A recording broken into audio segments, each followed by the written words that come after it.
nós te agradecemos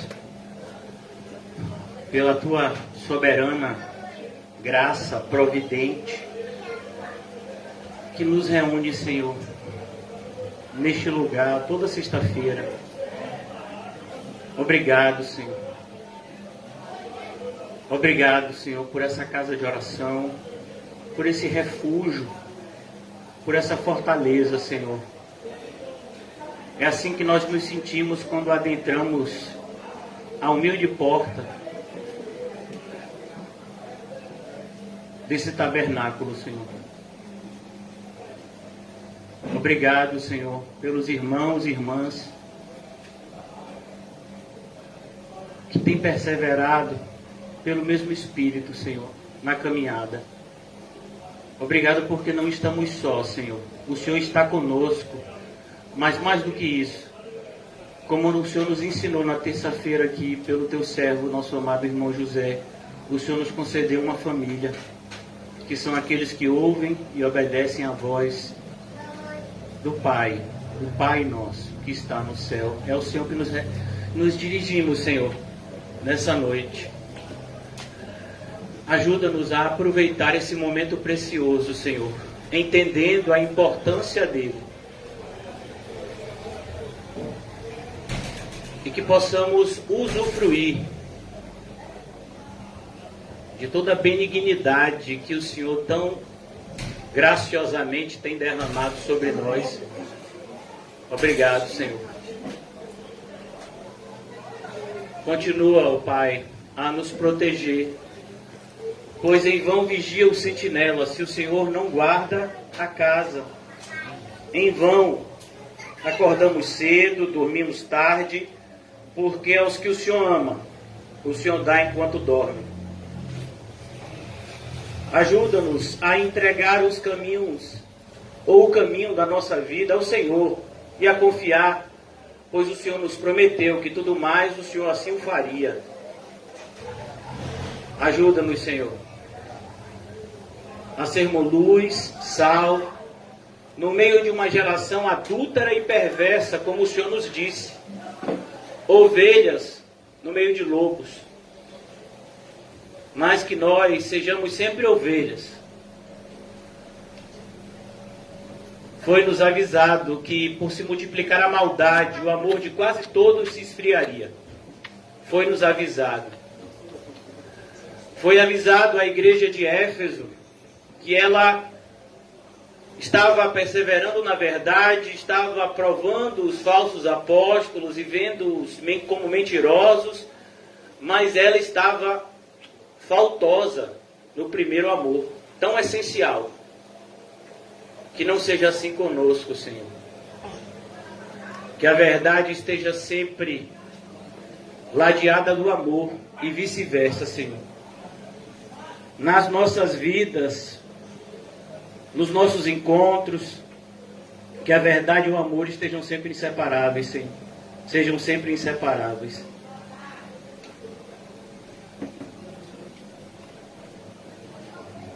Ó Senhor, nós oramos pelos irmãos e irmãs enfermos, fisicamente, emocionalmente, espiritualmente.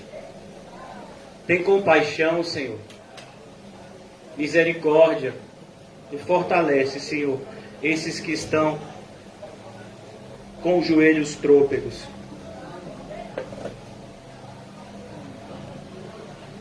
Na ministração da Tua palavra, Senhor, na noite de hoje, não seja eu, mas o Senhor fale à Tua igreja, Senhor. Aquilo que precisamos ouvir, pois o Senhor sabe melhor do que nós qual a nossa real necessidade. Obrigado, Senhor, mais uma vez, obrigado por tão preciosa graça. Nos conceder o privilégio de fazermos parte do Teu corpo. Muito obrigado, Senhor, em nome de Jesus. Amém e graças a Deus. Amém, irmãos? Vamos dar continuidade à nossa ministração no Evangelho de Lucas. Nós paramos no capítulo 3 e estamos agora caminhando para o final. Concluímos a sessão onde Lucas trata do ministério de João Batista, vimos o batismo de Jesus, e agora nós vamos passar por uma sessão que para muitas pessoas é difícil a compreensão e o estudo, alguns até veem como desnecessária, mas é algo extremamente proveitoso. Como nós aprendemos, toda a palavra de Deus é proveitosa, e não seria diferente nessa passagem que trata da genealogia de Jesus Cristo. Desde já, irmãos, é importante que eu diga a vocês, Lucas 3:23, que vocês vão encontrar nomes aqui diferentes da genealogia de Mateus. Há muita discussão acerca disso. Algumas pessoas defendem que pelo fato de Jesus ser o sumo sacerdote por excelência e também ser o rei de Israel, algumas pessoas dizem que uma genealogia fala da linhagem real, outra fala que seria da linhagem sacerdotal. Algumas pessoas dizem que Mateus fala da genealogia de José e aqui seria a genealogia de Maria. O fato é que nenhuma dessas posições, elas estão de fato comprovadas. O que nós podemos saber, de acordo com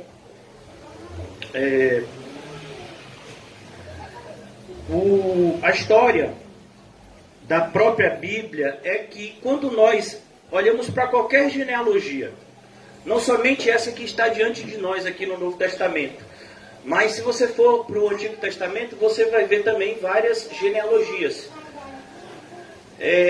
Quando nós vemos assim, tal pessoa que era filho de tal pessoa, não necessariamente aquela pessoa era filha, ela podia ser neta, ela podia ser sobrinha.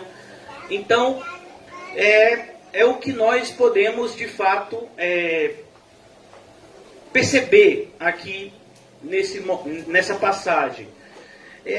O que eu gostaria de ministrar a vocês nessa noite, e que eu creio que é o que o Espírito Santo usou o nosso amado irmão Lucas para passar para nós, é que Jesus, ele é o Salvador não somente dos judeus.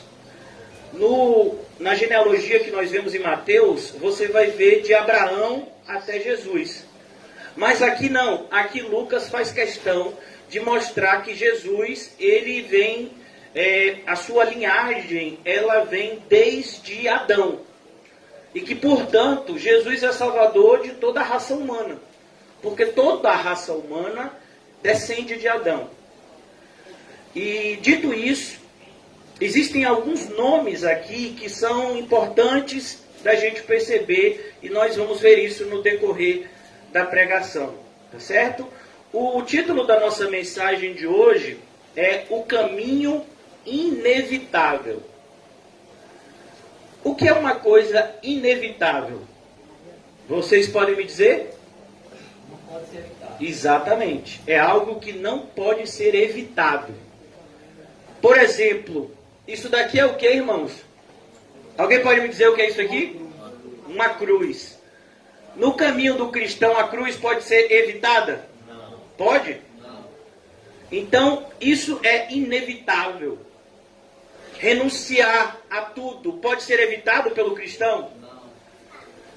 Ter que lutar contra o pecado é algo que pode ser evitado pelo cristão? Não. Então, o caminho inevitável é justamente um caminho que todos nós percorremos. E o que Lucas vai mostrar aqui é que Jesus, ele é 100% divino, mas no Evangelho de Lucas, mais do que em qualquer outro evangelho, nós vamos ver que Jesus também era 100% humano. Não é por acaso que Lucas é o único dos 4 evangelistas que fala da infância de Jesus, mostrando justamente que Jesus era 100% humano, que Jesus não apareceu no mundo com 30 anos de idade. Jesus teve toda uma vida pretérita até iniciar o seu ministério aos 30 anos de idade.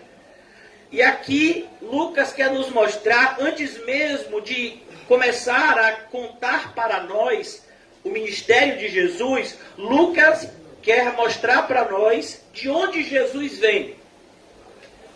Qual é a árvore genealógica de Jesus? Quem são os ancestrais de Jesus? Quem são as pessoas que estão no DNA de Jesus, por assim dizer? E hoje nós vamos aprender isso. Versículo 23. Ora, tinha Jesus cerca de 30 anos.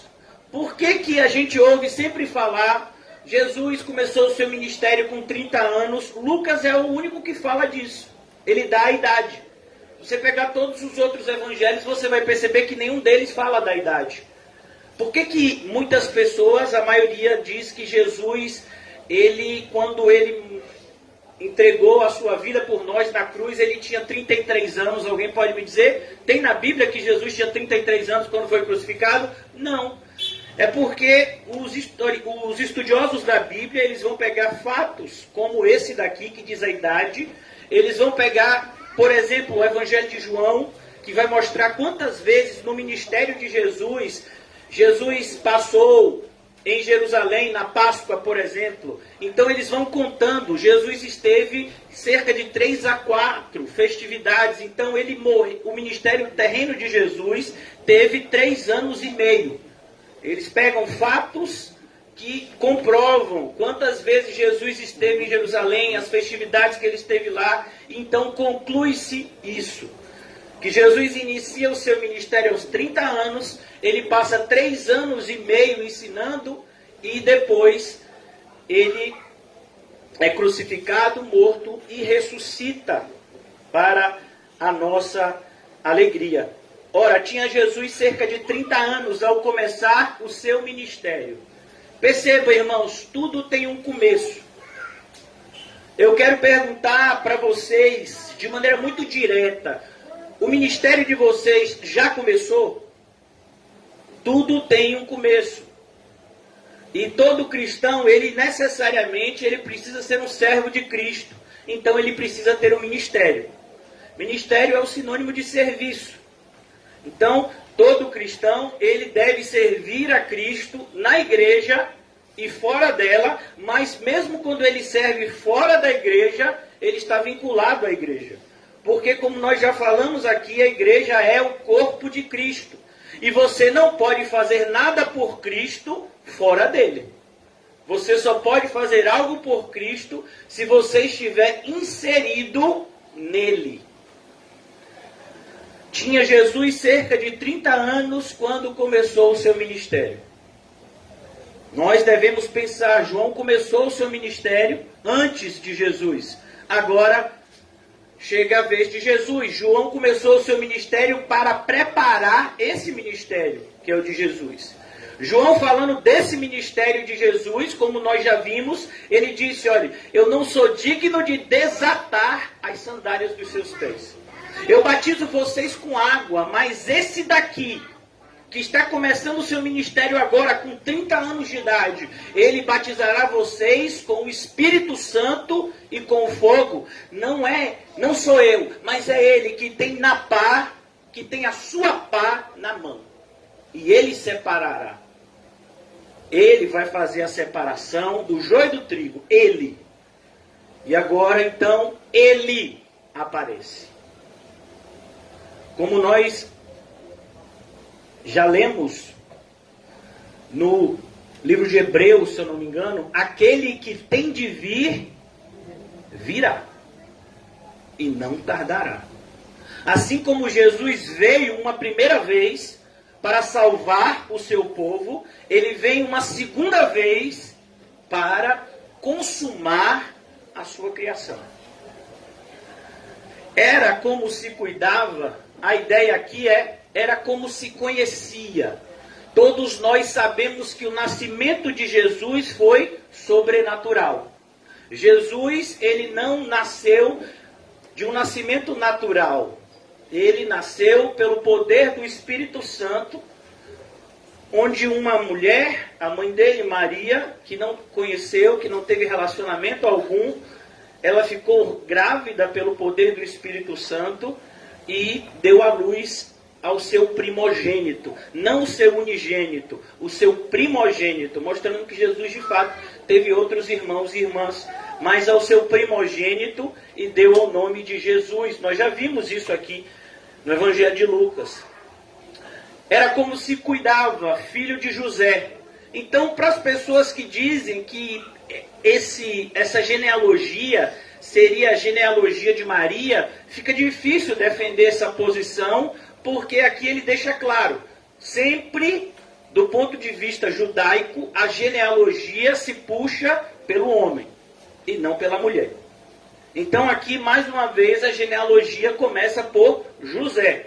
José era o conhecido pai de Jesus, filho de José, filho de Eli. Eli, você tem que ter paciência, que você vai ver cerca de mais de 70 nomes. Se algum dia vocês pensarem em ter filhos, aqui é uma boa lista, tem muitos nomes.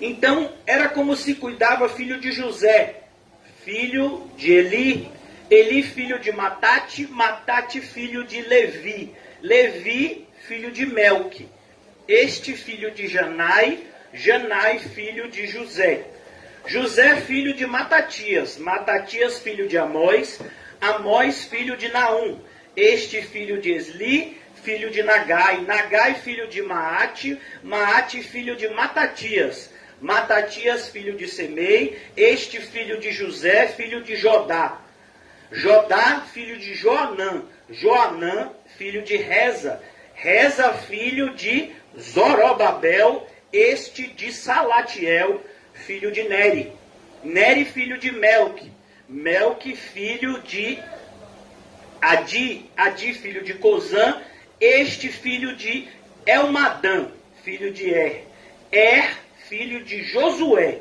Josué filho de Eliezer, Eliezer filho de Jorim, este filho de Matate, Matate filho de Levi, Levi filho de Simeão, Simeão filho de Judá, filho de José, este filho de Jonã, filho de Eliaquim, Eliaquim filho de Meleá, Meleá filho de Mená, Mená filho de Matatá, este filho de Natã, filho de Davi.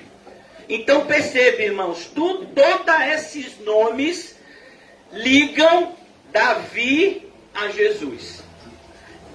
E você vai ver que Davi é pai de Natã, não foi Salomão.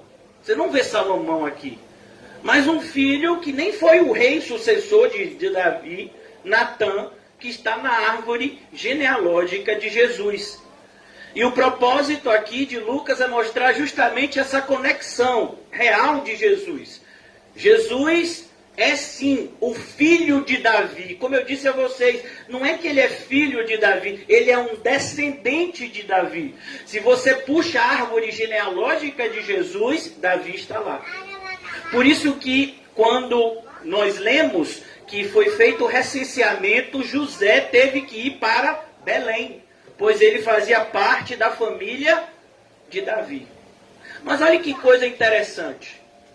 Quantas gerações tiveram que viver e morrer para a chegada de Jesus?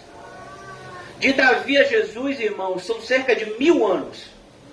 O que eu li a vocês aqui talvez sejam apenas nomes, mas não são nomes, são pessoas, como eu e você. 1000 anos de Davi até Jesus. Eu quero perguntar a vocês, como anda a sua paciência? A Bíblia diz que aqueles que esperam no Senhor não se cansarão. Então, se a gente está cansado de alguma coisa, é porque a gente não está esperando no Senhor. Se a gente está cansado, uma das coisas que mais cansa as pessoas que estão na carne, obviamente, é esperar. Às vezes a gente diz, poxa, eu marquei com fulano 8 horas. Já são 8h05 e a pessoa não chegou. Já são 8h30 e a pessoa não chegou. Eu não estou dizendo que você não seja pontual, não me entenda errado. O que eu estou mostrando é a nossa impaciência. Nós somos pessoas naturalmente impacientes. A paciência não faz parte da nossa natureza humana. A paciência, ela faz parte da nossa natureza espiritual, se nós estivermos no Espírito. Porque, como eu já ensinei a vocês aqui outrora, por mais que sejamos uma nova criatura em Cristo Jesus, a velha criatura ainda continua viva. É por isso que o apóstolo Paulo vai nos dizer, em Gálatas capítulo 5, que a carne e o espírito, eles militam. Perceba que o verbo militar fala justamente, é um termo de guerra. Eles estão em guerra, a carne e o espírito. Ele está falando de um descrente? Não, um descrente não passa por essa guerra. Quem passa pela guerra da carne e do espírito é um crente. Onde a carne é impaciente e o espírito é paciente. 1000 anos se passaram. Davi, um descendente seu, ele vai reinar eternamente no trono de Israel. E aí nasceram todas essas pessoas. Será que é Cozã? Será que é Almadã? Será que é Zorobabel? Será que é Matate? Será que é Naum? Todos esses nomes que a gente leu. Não, não era. Perceba, Davi foi um homem rico. O seu filho Salomão, muito rico. Mas o descendente de Davi, José, era o quê? Pobre.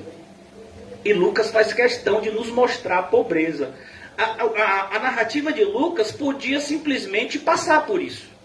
Deixar isso de lado. Mas ele faz questão de nos mostrar que a oferta que foi dada como resgate pelo primogênito de José e Maria, que é Jesus, foram 2 pombinhas. E se você pegar o livro que mostra, que fala desse assunto, o livro de Levítico, se eu não me engano, vai dizer que o resgate era um cordeirinho. Mas se a família fosse pobre, aí ele podia oferecer uma pombinha. Então aqui nós vamos ver, irmãos, como é necessário que tenhamos paciência para que o agir de Deus aconteça. No livro de Hebreus diz: é necessário perseverança para que depois de haverdes feito tudo, alcanceis a promessa. Vocês sabiam que quando lá em Hebreus o tradutor usa a palavra perseverança, é a mesma palavra no grego paciência? Você sabia disso? Todos aqui leem grego? Só eu que não leio? Então, em grego, paciência e perseverança é a mesma palavra. E é traduzida, de acordo com o contexto que ela está inserida. É necessário que você tenha paciência. Ah, eu já evangelizei fulano não quer nada com Deus. E você queria? Que nada, eu vou deixar para lá. A Bíblia diz: bem-aventurados são os misericordiosos, porque estes alcançarão misericórdia. Que o Senhor não nos deixe esquecer que um dia estivemos em trevas. E a prova de que hoje estamos na luz é porque nós sabemos de onde o Senhor nos tirou. Se a gente não se lembra disso, talvez isso não tenha acontecido ainda. Então, ele para aqui, uma parada estratégica. Filho de Natã, filho de Davi. Davi, ele era filho de quem? De Jessé. Jessé era filho de Obed. E Obed era filho de quem? De Boaz. Todo mundo conhece a história de Boaz, não conhece? Boaz é o que a gente diria, Boaz é gente Boaz. Todos aqui, principalmente eu creio que as irmãs têm um carinho especial pelo livro de Ruth. E no livro de Ruth nós vamos ver lá a história de Noemi, de Ruth e de Boaz. Boaz, ele sabia muito bem o que Ruth estava passando. Por quê? Porque a sua mãe passou isso. Aqui ele vai dizer Boaz, filho de Salá, filho de Naasson. Eu não sei se vocês sabem, mas Boaz, ele é filho. Na linhagem de Boaz, você vai ver uma meretriz chamada Raabe, que ajudou os espias quando Israel pelejou contra Jericó e triunfou. Ela esteve do lado do povo de Deus. Ela deixa de viver em pecado, ela se casa e ela tem um filho, e o seu filho se torna ascendente do Messias. A ponto de, se você for para a linhagem lá de Mateus faz questão de botar o nome dela. Ela está na linhagem. Por que isso é tão importante para a gente? Porque Deus é aquele que transforma trevas em luz. Ele transforma uma prostituta em uma senhora de respeito, que vem a ser uma ascendente da linhagem do próprio Messias. Nós somos pessoas extremamente preconceituosas. A palavra preconceito, como tantas outras palavras, ela é a junção de duas palavras, pré e conceito. Ou seja, é quando você tem um conceito, é quando você tem uma opinião de alguém, sem nem saber quem é a pessoa, a história da pessoa, você bate o olho e você diz, rapaz, fulano não vale nada. Rapaz, fulano tem uma cara de caloteiro. Você nem conhece a pessoa, mas você tem uma opinião sobre a pessoa. Isso é preconceito. Nós temos uma visão muito pequena de preconceito. Preconceito é muito mais abrangente e é pecado. O cristão não tem preconceito, ele tem conceitos firmes. Conceitos que são alicerçados na palavra de Deus. Por exemplo, eu não preciso conhecer uma pessoa para saber que ela é pecadora. Mas eu preciso conhecer uma pessoa para saber se ela é regenerada. Todos somos pecadores.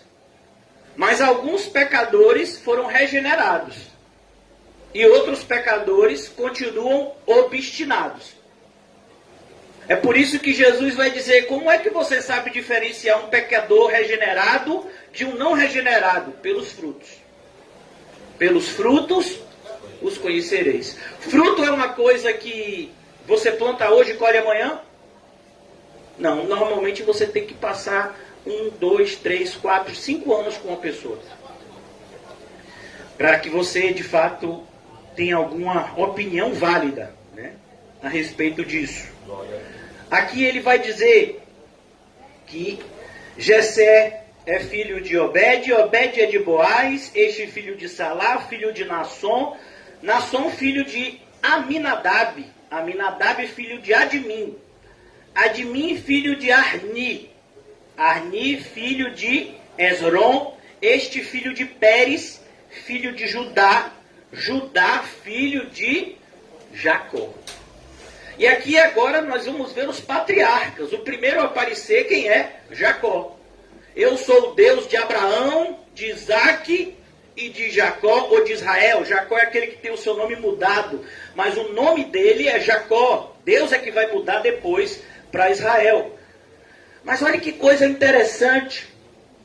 Jacó, ele teve vários filhos. Os filhos de Jacó vão dar inclusive nome às tribos de Israel. O filho de Jacó que mais andou, por assim dizer, nos caminhos do Senhor foi quem? José. Judá, meu filho, teve uma vida muito errada. Mas você percebe que a linhagem do Messias passa por Judá. Olha que coisa interessante. Deus não escolhe pessoas boas. Porque pessoas boas não existem. Talvez o pecado de algumas pessoas seja mais evidente do que o de outros. Quando nós lemos o livro Peregrino, ou vemos o filme ou o desenho, eu acho que no desenho não passa, mas um dos personagens que Jambanya ilustra tão bem é o formalista. O formalista é aquele que parece, mas não é. Era o que Jesus chamava os fariseus de sepulcros caiados. Um sepulcro caiado, irmãos, é um sepulcro bonito. Às vezes a gente tem, rapaz, algo caiado é algo que está caído, né? A gente, para o português, já traz logo para o verbo, o que é uma pessoa, o que é uma coisa caiada? Ah, é uma coisa que caiu. Não, caiado quer dizer bonito, pintado. Você olha assim por fora, sabe que coisa bonita. Mas o que Jesus está dizendo é, por mais que seja bonito um sepulcro, o que tem dentro de um sepulcro? Alguém pode me dizer? Pessoas mortas. Pessoas em estado de putrefação. Quando Lázaro já tinha 4 dias de morto, o que foi que as irmãs disseram? Para não abrir o sepulcro, porque já estava fedendo. Então aqui, nós vamos ver que Jesus vem de uma família toda problemática. Olhe de onde o Messias nasceu. De uma família toda problemática. A sua família é problemática? A minha é. Muito problemática. Mas uma das coisas mais maravilhosas da graça de Deus é que o DNA que importa para nós é o espiritual, não é o físico. Não importa se você, de quem está lá no seu nome, na certidão de nascimento, ou se tem algum nome na certidão de nascimento. O que importa é se você nasceu de novo. E se você nasceu de novo, você tem o mesmo Pai que todos nós aqui, que é Deus. Por isso que quando Jesus nos ensinou a orar, Ele nos ensinou a orar de maneira coletiva. Pai meu, é assim que está na oração? Pai nosso. Ele é o Pai de pessoas de todos os povos, línguas e nações. Você vai encontrar irmãos de olho puxado, você vai encontrar irmãos que estão falando língua estranha, mas não é língua estranha que vocês conhecem, né? É japonês, francês, inglês, né? Se você for, por exemplo, para a China, você vai ver dialetos diferentes. Na África, a mesma coisa, dialetos diferentes. Mas são irmãos. Se foram regenerados, se conheceram o Evangelho, se foram alcançados por Cristo. A Bíblia, por exemplo, já foi traduzida para centenas de idiomas e dialetos diferentes. Pense nisso. Quantos povos, quantas línguas e nações foram alcançadas. Quando o apóstolo João escreveu sobre isso, da visão que ele teve no livro do Apocalipse, era algo talvez assim impensado. Como assim? Como assim? Pessoas de todos os povos, línguas e nações? Mas a gente está debaixo do Império Romano? Não. O Senhor vê muito mais na frente. Jacó era filho de Isaac. E você sabe o que é interessante na vida de Isaac? É que Isaac ficou cego. Olha que coisa interessante, irmãos. Por que Isaac ficou cego? Se o pai de Isaac, Abraão, viveu muito mais que ele e não ficou cego. A cegueira não era um problema genético. Hoje em dia, né, quando alguém tem um problema de visão, pergunta logo, vem cá na sua família, alguém tem isso? Porque na genética, né, pode causar algum tipo de problema. Não, a cegueira de Isaac era uma providência de Deus, porque a gente já sabe o que vai acontecer. Isaac, ele queria abençoar a Esaú. Mas Deus queria que quem é que fosse abençoado? Jacó. E aí tem toda aquela história que vocês amam, principalmente dos desenhos, fica bonito, né? A mãe vem, corre menino, faz aqui um guisado, dá uma vontade até de comer. Faz aqui um guisado, aí bota um negócio de uma pele de...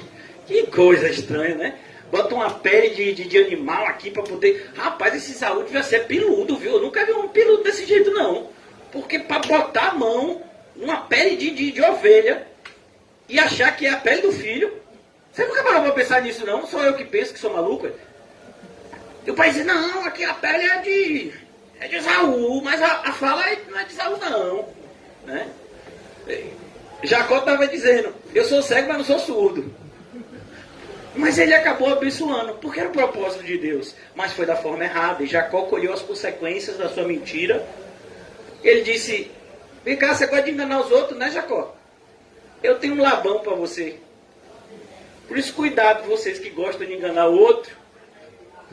Tem sempre um Labão na sua vida. Jacó, ele era filho de Isaac. Isaac. Quem é Isaac? Isaac é o... Sabe, a gente não sabe a idade correta. Algumas pessoas dizem que ele tinha mais de 30 anos, outros dizem que ele era um adolescente. Mas o fato é que Isaac é a prefiguração de um filho obediente. Crianças aqui, principalmente as minhas filhas. O que é um filho obediente? Você já imaginou seu pai te levando para lhe matar e depois queimar você e você ir? Meu filho, a gente está numa geração que se o pai pegar um cinto, o filho já sai correndo. José que o diga. Quando o seu Zé Baixo pegava o cinto, ele tentava, né, correr para poder ver se a raiva passava ou diminuía, né? Para ver se a cintada também diminuía. Agora você vê, vocês sabem da história, por isso que eu estou passando rapidamente. Isaac é aquele menino, ou adolescente, ou já estava numa fase adulta, que a gente sabe que Isaac não era casado ainda. E o seu pai havia recebido uma ordem de Deus, uma prova de fé. Pegue o filho que você ama e vá lá sacrificar para mim. Aí, vocês sabem, Abraão sai com Isaac, com os seus servos, e ele leva madeira, o cutelo, né, que era a faca, e ele leva também aquelas pedras que se faziam fogo, né, que não era como hoje, que a gente tem o isqueiro. Então, quando diz assim, levou fogo, eram pedras específicas que se usavam para fazer o fogo. E de repente ele se despede dos servos e começa a fazer a caminhada no monte, subir o monte, só ele e o filho. E o menino carregando a lenha que ia queimar ele, imagine. O bicho é obediente, viu? E sem reclamar. Mas ele perguntou, porque ele já estava acostumado de ver o seu pai apresentando diversas vezes oferta ao Senhor. E toda vez que Abraão ofertava alguma coisa, era sempre um animal. O animal era sacrificado de uma forma específica e depois era queimado. Isaac já tinha visto isso. E de repente ele olha para o seu pai e ele diz, pai, eu estou vendo fogo. A pedra que faz o fogo. A faca está aí na sua cintura, a madeira está aqui nas minhas costas, mas e o cordeiro? E é justamente nesse momento que surge esse nome de Deus que a gente fala, né? Deus proverá. Abraão olha para Isaac e diz, Deus proverá. E aí talvez, antes que você julgue Abraão e diga, Abraão, você é um mentiroso. Não, Abraão era um homem de fé. Quando você pega o livro de Hebreus, diz, Abraão sabia que Deus podia recobrar Isaac dos mortos. Então, na mente de Abraão, o que estava acontecendo? Eu estou subindo, eu vou sacrificar o meu filho. Quando ele estiver morto, Deus ressuscita ele. Porque Deus disse que era dele que seria chamado minha descendência. Deus não pode mentir. A pergunta que eu faço para você e para mim é, será que a gente tem metade dessa fé? Metade. Deus proverá. Por que você acha que aquela viuvinha pobre em Lucas 21 deu as 2 moedinhas? Que ela poderia comprar o pão da noite. Deus proverá. Porque você acha que aquela viúva que ia fazer a última refeição seguiu a orientação do profeta Elias e fez o bolo para o profeta primeiro e depois para ela e seu filho durante 3 anos e meio? Não faltou farinha na botija e nem azeite. Por que você acha? Porque Deus proverá. A gente tem essa fé, irmãos. Vivemos num momento onde se fala não somente da crise sanitária, mas fala também de uma crise econômica. Será que a gente tem essa mesma fé? Olha, irmão, se você é um crente de verdade, eu estou pregando para mim. A gente tem que acreditar que Deus proverá. E anos depois desse fato, o apóstolo Paulo escreveu a carta aos Romanos. E ele disse: aquele que entregou o seu próprio filho por amor a nós, como? É uma pergunta retórica que traz em si a resposta. Como não nos dará juntamente com ele, Cristo, todas as coisas? De maneira que o que nós não temos hoje é porque nós não precisamos hoje. E o que nós teremos amanhã é problema de amanhã. Não é problema de hoje. Olha de onde vem a nossa paz. De confiar no Senhor. Por isso que uma pessoa que não confia no Senhor não tem paz. Então, irmãos, Isaac, é esse Isaac obediente. Ele é obediente. E ele é filho de um senhor de idade obediente. Filho de Abraão. E aqui nós vamos ver, se você for para a linhagem de Mateus, né, a genealogia de Mateus acaba aqui. Mateus ele faz uma conexão entre Jesus e Abraão, como Jesus é a semente de Abraão que abençoaria todas as nações da terra. A gente vai ver que aqui em Lucas vai continuar. Mas olha que coisa interessante, quem é Abraão, irmãos? A Bíblia diz que Abraão é o pai da fé. No sentido de que, pela primeira vez na nossa geração, houve alguém que acreditou na promessa de Deus. Abraão vivia no meio de uma geração idólatra. Uma cidade chamada Ur dos Caldeus. O Deus que eles serviam exigia como holocausto crianças para serem queimadas. Abraão já tinha 75 anos que habitava naquele lugar e de repente ele ouve a voz de Deus. Abraão, sai da tua casa. Sai do meio da tua parentela e vá para o lugar que eu te mostrarei. Não, eu não vou mostrar para você. Não é Uber, que você sabe de onde vai sair e onde vai chegar. Não. Eu vou lhe mostrar no decorrer do caminho, Abraão. Você iria? Toda a caminhada cristã, irmãos, é assim. Nesse sentido, Abraão é um paradigma de um cristão verdadeiro.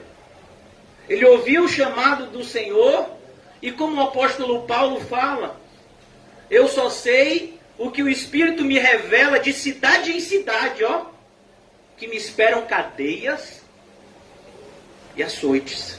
E aí, você seguiria?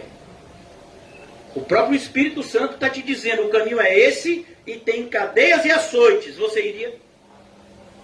Paulo foi. Abraão também foi. O caminho de Abraão foi muito difícil. Ele perdeu a sua esposa 2 vezes. Ele teve que enfrentar lutas internas e externas. Ele teve que mandar um filho embora por conta de um pecado dele.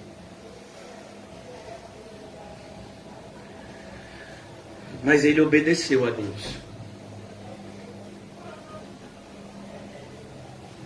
Abraão, este filho de Tera, filho de Naú, Naor, filho de Serug. Serug, filho de Ragaú. Ragaú, filho de Faleque. Este filho de Eber, filho de Salá. Salá, filho de Cainã. Cainã, filho de Arfaxade.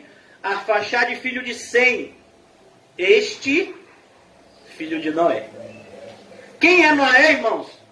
Noé é um maluco que construiu um barco enorme, dizendo que uma chuva viria sobre o mundo inteiro, inundaria o mundo inteiro, no meio de um povo que nunca tinha visto chuva. Porque na época de Noé, Deus irrigava a terra de outra forma. A biologia do mundo era outra. Os próprios cientistas podem comprovar isso. Se você for nos desertos do mundo, você vai encontrar que esses desertos no passado já foram oceanos. Sabia disso? Por quê? Porque a terra foi toda alagada no dilúvio. É claro que a maioria dos cientistas não vai acreditar nisso, porque eles são evolucionistas. Mas eles vão ter que dizer, olha, esse deserto aqui já foi um mar, um oceano. Porque Deus inundou o mundo inteiro. E Noé ficou 100 anos avisando isso. Dizendo que Deus faria algo que o mundo nunca tinha visto. Mas ele faria. No meio de uma geração adúltera e perversa, parecida com a nossa. O pecado tinha chegado a um nível tal que Deus disse, eu não suporto mais. Então, se você acha que a nossa geração é pecadora, é porque você não viveu na época de Noé. E o problema da época de Noé é que as pessoas viviam muitos anos. Então, elas tinham muitos anos para pecar. Uma das coisas que a gente aprende, irmãos, é quanto mais velho uma pessoa fica sem Cristo, mais ela aprende a pecar. Você sabia disso? Mais ela fica boa em pecar. A velhice não torna uma pessoa santa. Torna uma pessoa ainda mais pecadora. Só Cristo pode regenerar uma alma. Então as pessoas pecavam, e se você pegar lá Gênesis, diz, Deus disse a Noé, Noé, eu não suporto mais. Irmãos, a gente está falando de um Deus de misericórdia. A Bíblia diz, as misericórdias do Senhor se renovam a cada manhã. Mas acabou. Para essa geração de Noé, acabou. É preciso que a gente entenda, irmãos, que a misericórdia antecede o juízo. Nós estamos vivendo um tempo de misericórdia. O Evangelho está sendo pregado ao mundo inteiro. E então virá o fim. No livro do Apocalipse diz que os homens desejarão a morte e a morte vai fugir deles. Você já imaginou isso? Uma pessoa deseja morrer. Ela tenta suicídio, não morre. E aqui Noé vivia no meio desse povo. Por que eu estou dizendo isso? Porque às vezes a gente acha que a nossa geração é a pior de todas. Pelo menos eu já passei por vários momentos assim. Nunca chegou a esse nível. Olha o que o povo está fazendo. Está vendo que o povo está fazendo isso e aquilo e aquilo. E na época de Noé? Na época de Noé, meu filho, não tinha igreja não. Era Noé, sua mulher, seus 3 filhos, suas 3 esposas. E o mundo inteiro contra ele. Mas eu acho lindo o livro de Hebreus, que fala sobre muitos desses nomes que a gente está lendo aqui. Noé, divinamente inspirado. Eu quero perguntar a você, você tem vivido uma vida divinamente inspirada? O que vai me dizer isso, irmãos, é a Bíblia. A Bíblia é que vai pesar a sua vida.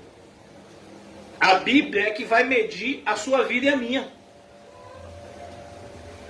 Nós já temos inspiração suficiente na Bíblia. para viver a nossa vida de maneira a agradar a Deus. Se o homem obedecer a palavra de Deus, ele vai ser um homem aprovado. Tantas pessoas buscando inspiração fora da Bíblia, quando ela está aqui diante de nós. Noé,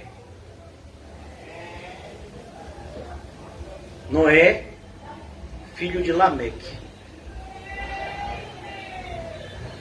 Olha, irmãos, quando Noé entrou na arca, muitos familiares dele ficaram de fora. Você sabia disso? Você já parou para pensar nisso? Tios, tias, primos, primas. Por que é tão importante a gente pensar nisso? Isso tem muito a ver com o que José ensinou para a gente na terça-feira. A maneira como nós tratamos os nossos irmãos. Naquele grande dia, o juízo de Deus, em Mateus 25, diz: eu tive fome, eu tive sede, eu estive preso, eu estive doente. Vocês não me ajudaram. Mas Jesus, a gente nunca te viu. Mas eu sempre estive ao lado de vocês.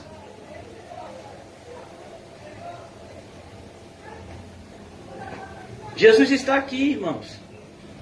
Não só de maneira espiritual, mas de maneira física, por meio de nós. O Espírito de Cristo habita em nós. E nós somos o corpo de Cristo. De maneira que há uma conexão, há uma ligação entre nós e Cristo inquebrável, indestrutível. Eu amo a Cristo, mas eu não gosto da igreja. A igreja tem muita gente falsa. A igreja tem muita gente que não vale nada. É mesmo? Cuidado, viu? Porque essa pessoa que você está dizendo que não vale nada, o sangue de Cristo lavou ele. Você sabia disso? O que você acha que alguém diria do ladrão da cruz? Não vale? Não vale? E uma pessoa que tem 7 demônios, vale alguma coisa? O que alguém diria de Maria Madalena? Não vale nada. Mas para Jesus valia. Uma mulher pega em flagrante adultério, merece ser apedrejada.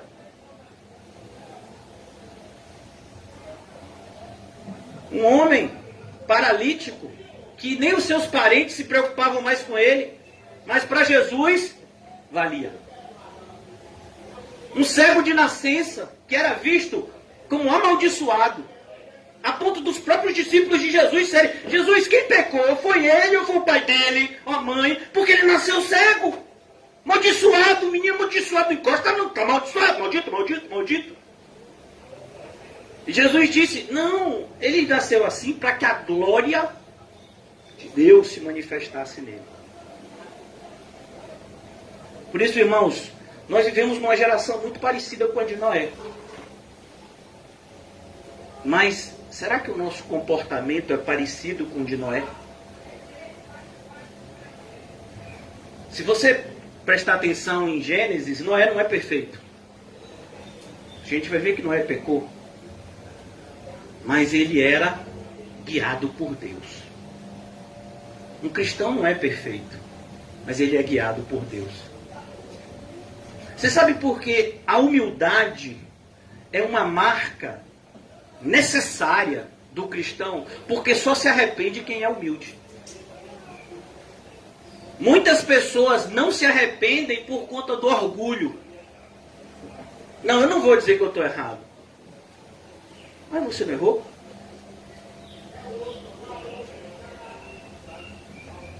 Então a gente olha para aqui e a gente vê Noé, um homem de carne e osso,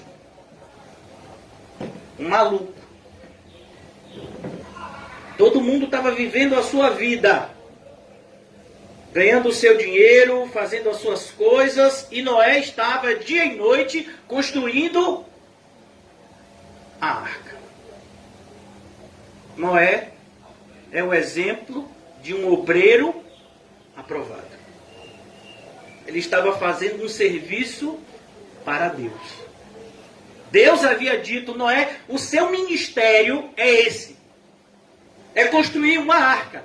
Porque essa arca vai garantir a continuidade da minha criação. Eu não quero destruir toda a minha criação agora. Ela vai continuar. O mundo vai ser repovoado. Os animais vão continuar a existir. Porque a consumação vem depois da redenção. E ele usa Noé. Ele usa a obediência de Noé. É por isso, irmãos, que é tão difícil para um cristão ser obediente. Nós somos naturalmente insubmissos. É tão difícil uma mulher se submeter ao seu marido. É tão difícil um filho se submeter ao seu pai. É tão difícil um empregado se submeter ao empregador. É tão difícil para nós nos submetermos às autoridades constituídas. Não é, irmãos? É difícil. Ainda mais nós que vivemos na época dos direitos. Eu tenho direito disso, eu tenho direito daquilo, eu tenho direito disso daqui, e eu tenho direito disso assim. Fica. E o renuncia a tudo fica onde? Fica onde o renuncia a tudo? Tome a sua cruz e me siga. Por que você acha que na época em que o homem perverso, os imperadores romanos, eles eram conhecidos pelas suas perversidades e suas imoralidades. E Paulo viveu nessa época. E ele escreve a carta para aqueles que estavam mais perto do imperador romano, que eram os cristãos de Roma. E ele diz para os cristãos em Roma: a Deus pertence a vingança, não a nós. Continue fazendo o bem. Não permite que o mal triunfe no seu interior, mas que o bem expurgue todo o mal. Noé vivia no meio de uma geração perversa, mas a maldade da geração de Noé não contaminou ele. A desobediência da geração de Noé não contaminou ele. Percebe, irmãos? Santidade é isso. É você ser separado para Deus. Nós vivemos numa época igual a de Noé, onde aquilo que os homens chamam de sabedoria, Deus diz que é loucura. Aquilo que Deus diz, isso é sabedoria, os homens dizem, é loucura. Mas Noé obedeceu. Mas nossa história não acaba aqui. Já estou concluindo, irmãos, por conta do horário.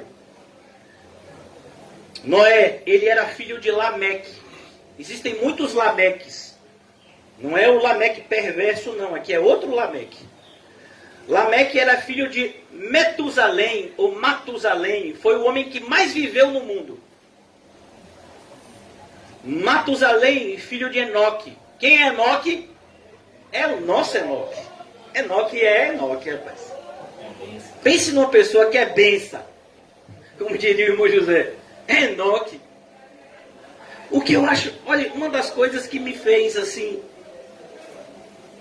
mais me apaixonar pela história de Enoque. É quase que poético, irmãos. Quando Enoque começou a andar com Deus, Adão ainda estava no mundo. Você sabia disso? Eu não sou bom em matemática, não. Né? Mas tem irmãos que são. A gente tem aqui um irmão aqui que é craque em Olimpíada de Matemática, Química, tudo você imaginar. E se você fizer as contas que estão lá no início de Gênesis, você vai ver que que Adão, ele viveu 912 anos, 930 anos, alguma coisa assim. 937. E se você for acompanhando a idade dos descendentes, o ano que eles morreram e nasceram seus descendentes, você vai ver que na mesma terra que Adão viveu desviado de Deus, Enoque andou com Deus. Adão, porque assim, às vezes a gente diz, né? É muito comum ouvir isso, vários pregadores já disseram essa frase, parece que tem uma frase de efeito, mas é verdade, que Adão foi desobediente no paraíso e Jesus foi obediente no deserto. Daqui a pouco Lucas vai contar a tentação de Jesus. A gente não vai ver hoje ainda. Mas se Deus permitir, no domingo nós vamos falar sobre isso. Mas olha que coisa interessante. Na mesma... Adão desobedeceu no paraíso. Mas Enoque estava na terra. Uma terra corrompida. Uma terra que dava cardos e abrolhos. Uma terra difícil de se viver. Mas ele foi obediente. Lá no capítulo 5 de Gênesis diz: e Enoque andou com Deus. E o mais interessante, vocês sabem, quem fala hebraico aqui, fora o irmão José? Então, no hebraico, o Antigo Testamento foi escrito na sua maior parte em hebraico, algumas poucas partes em aramaico, o Novo Testamento todo escrito em grego. Então, quando você pega Gênesis, Gênesis foi escrito em hebraico. Hebraico, ele não tem o que nós no português, né, chamaríamos de falar algo, eu acho que é superlativo, né, quando você fala algo assim, né, grandioso, né, e nem tem o diminutivo. Quando você quer dar, o que você vai encontrar no hebraico é a intensidade do verbo. Então, quando existe um sinalzinho em hebraico, você não precisa aprender a falar hebraico, nem eu preciso, mas para entender melhor essa passagem, a gente aprende isso. Existe um sinalzinho em hebraico, em cima da letra, chamada ispael. Esse ispael, ele dá intensidade ao verbo. Então, quando... Vocês sabem quem foi que escreveu Gênesis valendo 10 pontos? Moisés. Então, quando Moisés estava escrevendo Gênesis, inspirado por Deus, ele vai lá e bota: e Enoque andou com Deus. Mas, se você for ver, o verbo andar tem vários lugares. Mas esse andar é diferente, tem um sinalzinho em cima, ispael. A ideia é que Enoque andou intensamente com Deus. Intensamente. É como, por exemplo, se você pegar, né, eu tenho 2 filhas. Eu tenho uma filha minha que gosta muito de cantar. E tem outra que não gosta tanto de cantar, que gosta mais de outras coisas, né? E aí eu vou botar as 2 na aula de canto. Aí a aula de canto tem 50 minutos, as 2 vão lá fazer. Uma, quando terminar a aula de canto, vai dizer: ufa, graças a Deus, acabou isso. Sei que meu pai me botou nesse lugar. Mas a outra vai dizer: oh, que pena, já acabou, pro, eu queria mais. Isso é ispael. Intensidade, essa vontade. Quando Enoque andava com Deus, era a melhor parte do seu dia. Enoque, qual foi a melhor parte do seu dia? Ah, foi a parte que eu andei com Deus. Foi muito legal. Hoje a gente andou por lugares lindos e Deus falou comigo coisas maravilhosas. Uma outra pessoa andou com Deus, Paulo, o apóstolo Paulo. Quando o apóstolo Paulo diz: o viver é Cristo e o morrer é lucro, às vezes a gente, se você não prestar atenção no texto, no que Paulo escreve nesse texto, você pensa que Paulo é quase que um suicida, está desejando a morte. Não, Paulo diz: viver aqui na terra, pregando o evangelho, vendo o agir de Deus é maravilhoso. Eu me sinto dividido. Ser um instrumento de Deus, ver o agir de Deus no mundo, ver irmãos e irmãs sendo salvos, é maravilhoso. Ir para o céu é muito melhor, mas ver o agir de Deus aqui na terra, na igreja, é maravilhoso. Eu me sinto dividido, olha para isso. Paulo, que já tinha visto o terceiro céu, Mas ele diz, ver o agir de Deus aqui na terra é maravilhoso também. Então existe algo de errado na nossa vida se nós não estamos contemplando a glória de Deus aqui na sua criação. Alguém já leu o livro de Isaías? Ele está na Bíblia. Isaías capítulo 6. Isaías vê o trono de Deus. E existem anjos ao redor, não é isso mesmo? E os anjos, eles têm quantas asas? 7, 8? 6, isso mesmo. Com 2 eles fecham seus olhos, com 2 eles cobrem os seus pés, e com 2 eles voavam. Mas o interessante dessa parte é que eles cantam. E eles dizem que a glória do Senhor está em toda a terra. Você viu isso hoje? Então você perdeu. Qual foi a última vez que você olhou para as estrelas? Para o sol? Para a lua? Qual foi a última vez que você olhou para... Não estou dizendo para um prato de feijão, mas para um caroço de feijão. E você percebeu como maravilhoso Deus faz com que essa semente, eu não sei nem se é semente, nesse grão, ele seja cozinhado e ele seja tão saboroso para a nossa nutrição. Quem foi que fez isso? Deus, na criação, não foi? As árvores têm frutos, não é assim? Por que às vezes a gente fica tão para baixo, irmãos? Porque a gente não está olhando para cima. Se já ressuscitamos com Cristo, busquemos então as coisas que são do alto. Você tem todos os motivos para ser feliz. O diabo quer te convencer o contrário. Você está caindo na lábia dele? É sério. É sério que você acha que sua vida é ruim porque você não tem uma casa? Porque você não tem a roupa que você queria? Porque você não tem talvez o casamento que você queria, os filhos que você queria, o dinheiro que você queria? Então, por isso você é infeliz? Por isso. Você, que foi colocado numa situação superior à dos anjos, acha que você podia ser, acha que pode se considerar infeliz?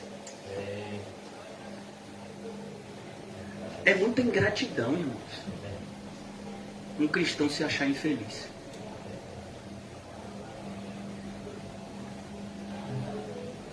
Quando lemos a carta aos Efésios,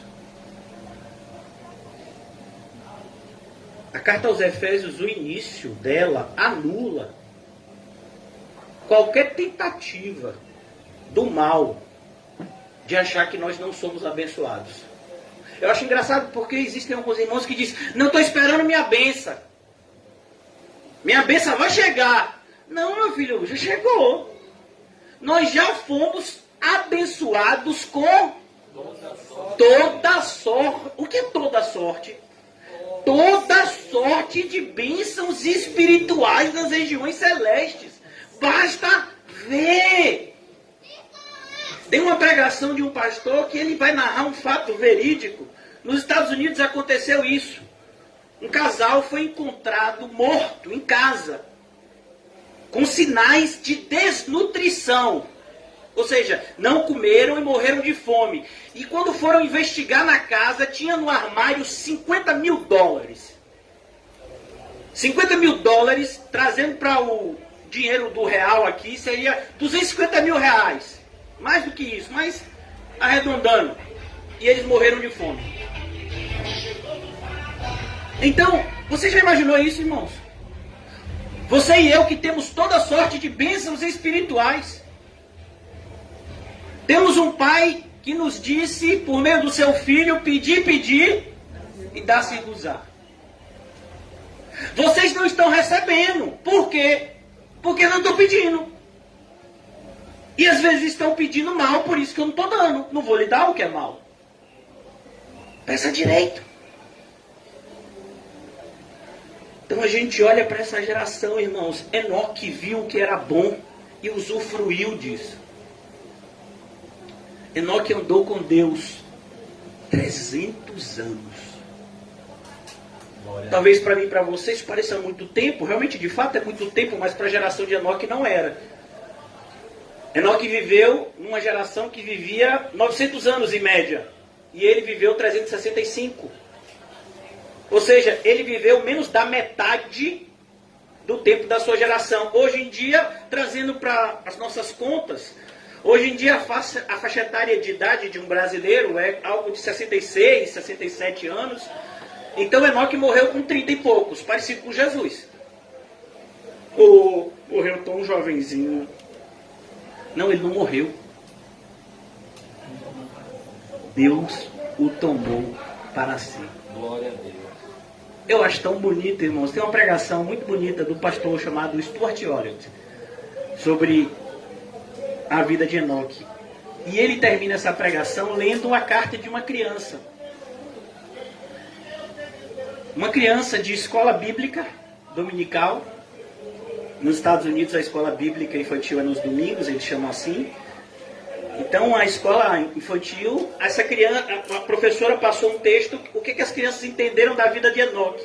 E uma criança, eu acho que ela tinha 9 anos, ela escreveu: e Enoque andou com Deus, e eles andaram o dia todo. E quando chegou no final da tarde, Enoque, Deus percebeu que Enoque, eu acho que é assim, se eu estiver errado, né, me perdoe, percebeu que estava mais perto do céu do que da terra. E Deus disse: Enoque, vamos para casa? E Enoque disse: vamos. Então Deus pegou na mão de Enoque e eles foram para casa. Você tem essa visão da morte? Glória a Deus. Ah, vou morrer. Oxe, gente, meu filho, você vai para sua casa. Por que você está com medo da morte, rapaz? Vai para casa. Você precisa ver, irmãos, cristãos sendo mortos, não morte normal, assim, de Covid ou de qualquer outra enfermidade. Cristãos sendo mortos, queimados, cantando. Se a gente tiver uma queimadurazinha no dedo, a gente começa a gritar. Imagine você ter todo o seu corpo queimado e você cantar enquanto isso. Graça. Isso é graça. Alguém aqui já tomou uma pedrada? José tomou, mas ele mesmo que rumou. Ele não foi nem pedrada, foi madeirada, não foi? Ele foi tirar uma manga e jogou e se esqueceu da gravidade. Tudo que sobe, desce. Né? Se não for crente, porque o crente sobe e fica no céu. Amém. Mas sobe, ele se esqueceu, jogou e ficou. Aí desceu. Ah, foi seu amigo, foi? Um amigo desse, viu? E aí desceu e foi, cortou, não foi, filho? Abriu. Você orou pelo seu amigo? Porque Estevão foi apedrejado, não foi? E o que foi que Estevão fez pelos que apedrejavam ele? Alguém pode me dizer? Machado da matança. Pai, todos esses que estão me apedrejando, inclusive esse Saulo que está segurando, esse vergonha que está segurando a roupa dos que me apedrejam, mata eles, Pai. Foi isso que Estevão orou? Não. Perdoa-lhes. Eles não sabem o que fazem. Você tem essa visão de alguém que lhe faz mal? De alguém que lhe fez mal hoje? De alguém que está te fazendo mal agora? Você tem essa visão dele? Você ora assim? No Sermão do Monte, o que diferencia um filho de Deus de um filho do mundo é justamente esse amor, que faz com que a gente ore pelos que nos perseguem. E aí Jesus diz: assim serão conhecidos como filhos de Deus, porque os ímpios também oram pelos que amam a eles. Aquele camarada que estava no inferno orou pelos seus irmãos, mas ele estava onde? No inferno. Então aqui a gente vê, irmãos, como Enoque é tão importante a gente olhar para essa pessoa de carne e osso como nós e enxergar que é possível, no meio de uma geração adúltera e perversa, andar com Deus. Andar com Deus. E deixa eu lhe dizer uma coisa: andar com Deus é mais importante do que servir a Deus. Se você pegar a carta de Paulo aos Filipenses, você vai ver gente que pregava o verdadeiro evangelho com intenções más. O verdadeiro evangelho. É por isso que Jesus vai dizer em Mateus 7, naquele grande dia, muitos irão dizer, Senhor, Senhor, em teu nome fiz isso, isso e isso, e o Senhor vai dizer, não os conheço. Mas a gente serviu ao Senhor. Não, a mim não. Vocês nem andavam comigo. Para me servir, tem que antes andar comigo. Aqui na igreja nós estamos em formação do Ministério do Serviço, de serviço, alguma coisa assim, né? E eu estava já orando e já quero anunciar, a melhor forma de anunciar é no púlpito, que antes da primeira reunião do Ministério de Serviço vai ter a pregação aos obreiros, onde só aqueles que estiverem inscritos no Ministério de Serviço vão ser chamados, e esse que vos fala vai falar que justamente uma das coisas é isso, que para servir a Deus precisa antes andar com Deus. Senão não pode servir. Irmãos, perceba uma coisa, nós não precisamos de dádivas materiais. Nós precisamos viver uma vida cheia do Espírito Santo. Eu sei que meu horário já está estourado aqui. Eu quero concluir. Filho de Jared, este filho de Maalalel, filho de Cainã, Cainã filho de Enos, Enos filho de Sete. Eu acho bonito. E este filho de Adão, filho de Deus. E aqui a gente vai ver que Lucas ele faz a genealogia desde o primeiro homem até o Filho de Deus, Jesus, aquele que é Deus e homem. Mas eu acho interessante, é importante a gente, antes de concluir, eu queria falar um pouco a respeito de Sete. Sete, irmãos, ele é o resultado da providência divina. Porque qual foi o primeiro adorador? Olhe, cuidado, vocês que adoram a Deus correm o risco de serem assassinados. O primeiro adorador foi Abel. Abel fez o quê? Ele adorou a Deus. Como foi que Abel adorou a Deus? Como Deus havia dito, que queria ser adorado, oferecendo sacrifícios que mostrassem o amor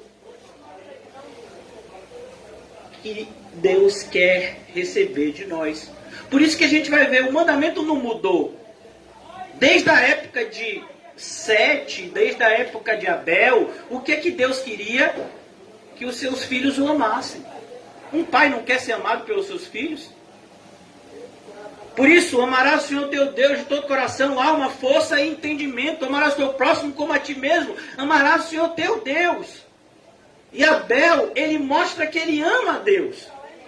E esse amor por Deus fez com que ele apresentasse um sacrifício agradável a Deus.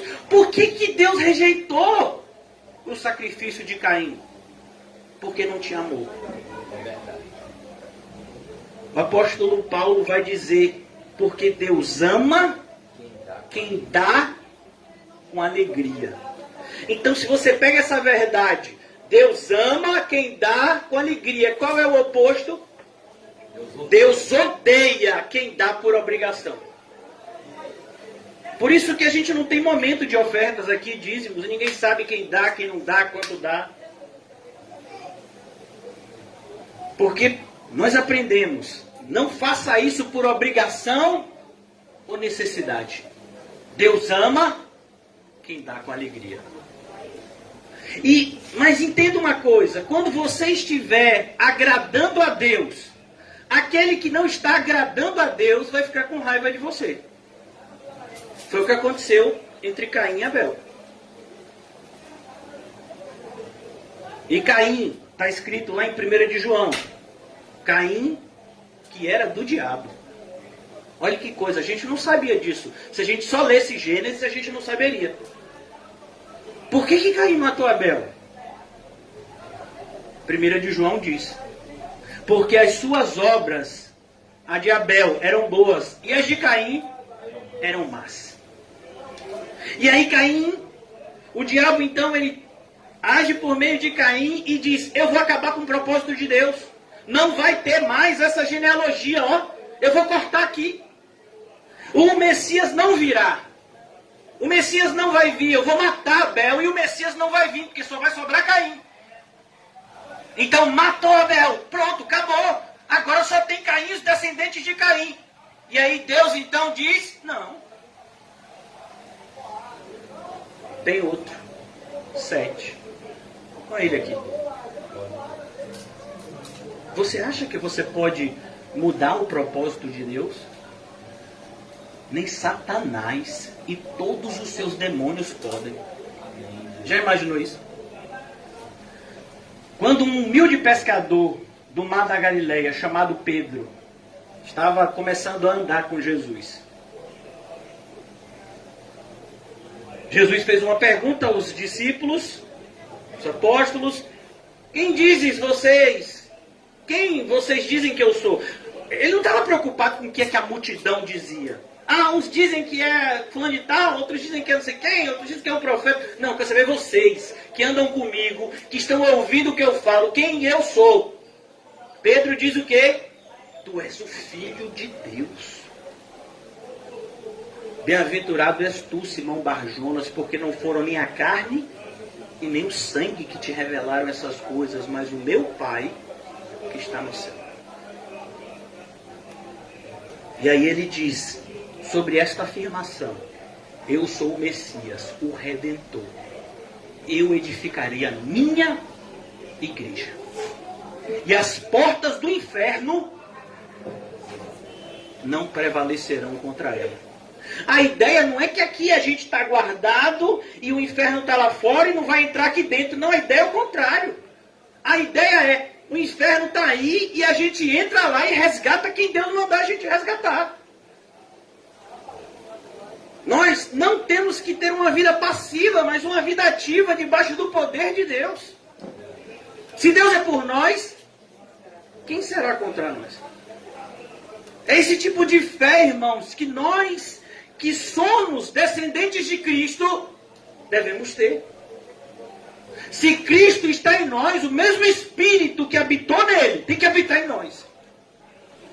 Timóteo, Deus não nos concedeu o espírito de covardia, Timóteo, mas de coragem, de amor, de domínio próprio, de coragem, Timóteo. Por isso, Timóteo, prega a palavra. É o mesmo Paulo que escreveu aos Coríntios, uma igreja que estava desordenada, e ele diz para pessoas que estavam tentando destruir a igreja, olhe, todo aquele que tentar destruir a igreja, Deus o destruirá. Deus o destruirá. Eu sou um homem limitado, extremamente limitado, mas eu sirvo ao Deus onipotente e não tenho medo do que pode fazer o homem. Há exatos 1 ano hoje eu tive uma consulta médica depois de muito tempo. Eu lembrei tanto de José, porque José disse que o filho obediente tem que obedecer o pai e a mãe. E meus pais estão marcando uma consulta médica para mim já há quase 6 meses. A ponto de minha mãe me dizer ontem, meu filho, se você for no médico, Nino, eu fico boa. Vá no médico, meu filho. Em nome de Jesus. Eu digo, tá, minha mãe, eu vou. Aí fui no médico hoje, de manhã. E me lembrei no médico, né, vendo o prontuário de tudo que aconteceu comigo, que há exatos 1 ano eu estava, mais ou menos 1 ano, eu estava entre a vida e a morte. No hospital. Já entrei em estágio de ser entubado. Esses dias, um parente da família de minha mãe teve o Covid, foi entubado e morreu. Processo de entubamento. E a médica que me deu alta, já contei várias vezes para vocês, e falei isso para o médico hoje de manhã. Ela disse, olha, ninguém aqui da equipe médica sabe o que aconteceu. Porque você chegou aqui em um processo onde o vírus estava comendo todo o seu pulmão. Em 24 horas, seu pulmão que estava em quase 50% comprometido, passou para mais de 70% comprometido, e a tendência era você ter uma falha, né, e precisar ser entubado, uma respiração, né, externa. E de repente você começou a respirar no outro dia, com menos de 24 horas, sem oxigênio. Ninguém aqui sabe explicar não, vai embora. Eu sirvo esse Deus. Você serve aqui Deus. Por isso que quando eu prego aqui, irmãos, por mais que muitos não acreditem, eu prego com autoridade. Antes de pregar aqui no púlpito, durante 1 hora, eu passei 6, 7 horas conversando com Deus hoje. Porque se eu não conversar com Deus, eu não tenho o que falar para vocês. Eu sou uma pessoa vazia de mim. Talvez alguns de vocês não saibam do meu passado. As minhas próprias filhas nem mais se lembram do meu passado, mas minha irmã que está aqui se lembra. Eu era um playboy, filho de papai, advogado, empresário, que tinha tudo para ter uma vida do ponto de vista humano como a daquele jovem rico. E há mais de 10 anos atrás, Deus me tomou poderosamente, me tirou de tudo isso e me colocou aos seus pés, para que eu servisse a Ele, e somente a Ele. E nesse intertício, nesse interregno de 10 anos, muitas pessoas têm se levantado. Muitas. Mas eu sei em quem eu tenho crido. E Ele é poderoso para guardar o meu e o seu depósito até aquele grande dia. Vamos orar. Obrigado, Senhor Jesus. Obrigado, Senhor Jesus. Obrigado. Eu só tenho que te agradecer, Senhor. De onde me tiraste, a venda que removeste, o coração que me deste, a família que o Senhor me abençoou.